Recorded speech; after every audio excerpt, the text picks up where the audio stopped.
गोस्वामी जी अध्याकांड के 63वें दोहे के बाद की चौपाई में कहते हैं, सुनी मृदु वचन मनोहर पिए के, लोचन ललित भरे जल सिए के, शीतल सिख दाहक भई कैसे, चकही शरद चंद निसी जैसे।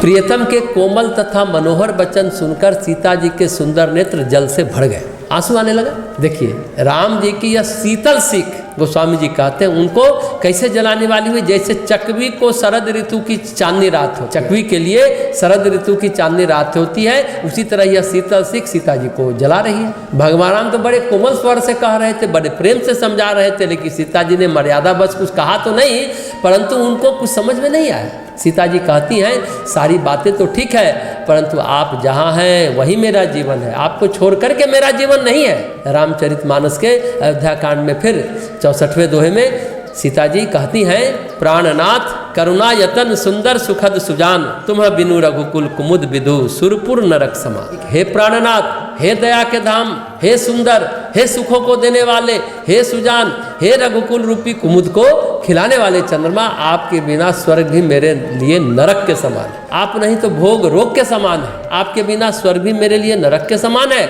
आप नहीं है तो गहने भार रूप में है, और संसार यम यातना नरक की पीड़ा के समान है। गहना जो लोग पहनती हैं माताएं बहनें, बहुत कॉन्फिडेंस महसूस करती हैं, आत्मबल आता है गहना पहनने पर।